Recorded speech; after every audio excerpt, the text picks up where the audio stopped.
at work come down with coronavirus, and they stayed out of church for 10 days. Listen, they were social distanced from church, and they kept going to work. Yeah. Right. Yeah. If coronavirus didn't do anything else, it sure did give people an excuse, didn't it? That's right. Exactly. I mean, I found out, I'm heartbroken, Brother Gray. I love these people, but they got offended because I said in a Sunday night message, and they were watching a live stream, just be careful, you're operating in faith, not fear. Yes. Right. Amen. Exactly. That's right. Amen.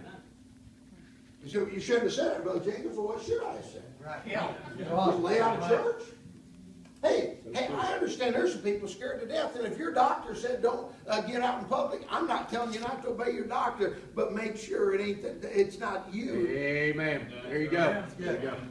I want to be pushed. Hey, when I go to church, I want the preacher to plow through my tater patch. I don't want to always have my back patted. Hey, I need encouragement from time to time, but I also need the devil preached on me. Hey, I like it when a preacher rears back and just gives me the full back. Hey, listen, do you want to be subdued or do you want to die? Amen, brother. Amen. That's what it's Amen. The truth be known this morning, you're capable of more than you think you are. Yes, sir. Yes, right. Yes, sir. Right. Right.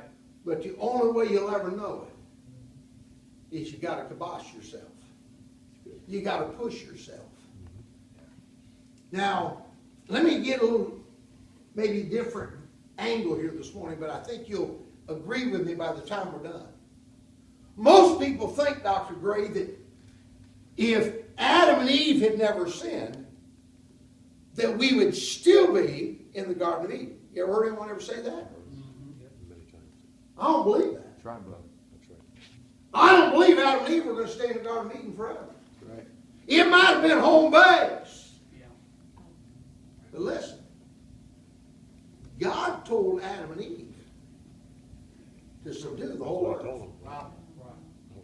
To subdue the whole earth. Now hear me for a minute.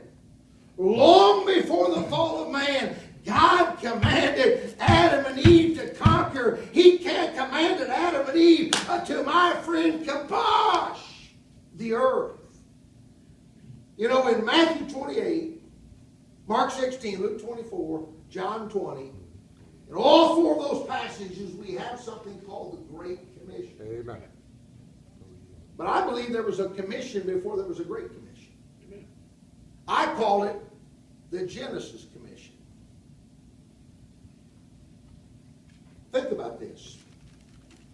The desire that has propelled mankind for centuries to expand his horizons, to cross oceans, to explore outer space, is man simply responding to this ancient instinct God put in the heart of man, this calling to subdue it, to kibosh it. That's good. You understand how sorry we get? Yes, sir. Comfort's never good for us. That's right. Amen. Amen. We all get in comfort zones, and Dr. Bell, as you know, the tragedy of a comfort zone usually isn't even comfortable.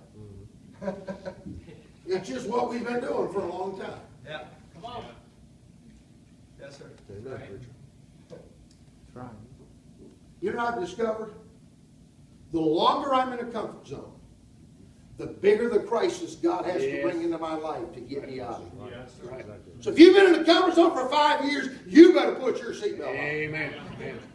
You're in for a ride, honey. There you go. So how do you keep out of it? Go to the gym. I don't mean literally, but I mean figuratively. In every area of your life, as a soul winner, as a student of the Bible, as a disciple of Jesus Christ, as a prayer warrior, as a dad, as a preacher, as a citizen, as a friend, in every arena, start pushing the limits. Stop being satisfied with things the way they are. You understand? If you're satisfied the way things are, you've already started dying. Amen. Sir.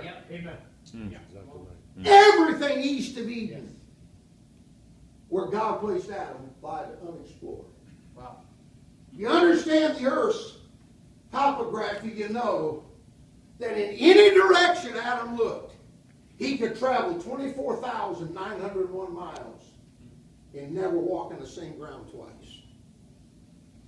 East of Eden, there was, listen to this staggering number. East of Eden, there was over 196 million square miles to explore. We call it planet Earth. You saw the text this morning. God told him every creature. Right. That's what he said. Well, I don't believe every creature on the earth was in the Garden of Eden. There was a lot of stuff that when Adam went over the next hill, I'm sure Adam was going to say, wow. Yeah. Wow. That's good. So what's this got to do with me spiritually? Oh, I'm glad you asked that question. Think about this morning. In the grand scheme of things, the astronomer who charts the stars, the geneticist who maps human DNA, the oceanographer who explores the depths of the ocean, the physicist who explores quantum physics, the chemist who is charting molecular structures, they all have one thing in common: they're compassionate. Yes. Yes, sir. Yeah. That's good. They may not even know it, Dr. Bell, but they're doing the thing that God commanded Adam. Wow. Now, can I start preaching? Uh-huh. Part there. We are living in such a soft, Yeah, there it is. sensual, small, selfish, can I say it, selfie Yeah. generation. Oh, yeah. Right. Yes, sir. Even some of you preachers, I'm trying to mad at you. But everything on your Twitter account's another angle picture of you. I don't want to hurt your feelings, but there just ain't that much to look at, sir. The truth be known, when anymore someone wants a picture of me and I say, we had took one last year, amen. And part of it's because I'm not quite as handsome this year as I was last year. I'm getting a little fatter, amen. And don't you dare say amen.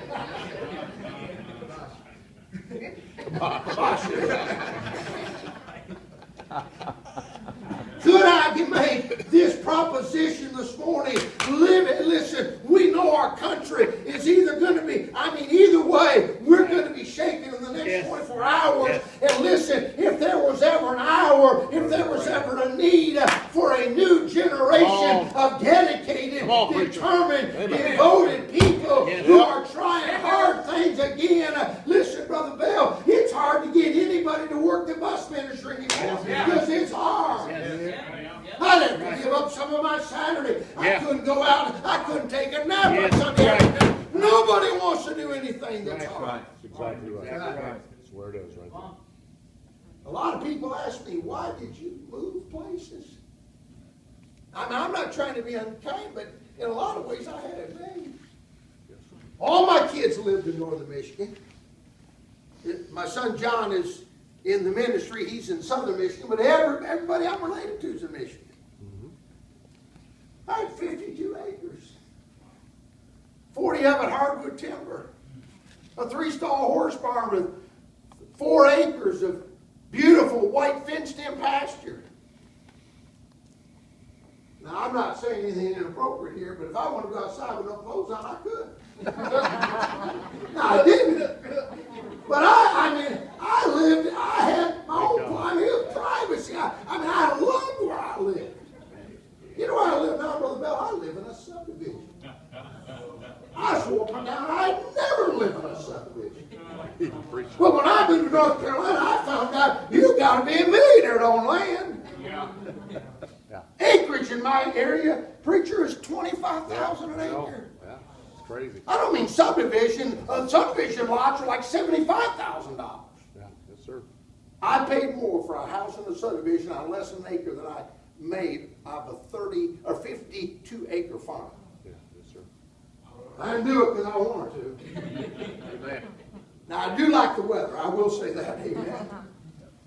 It snowed one time last year in North Carolina, ½ an inch.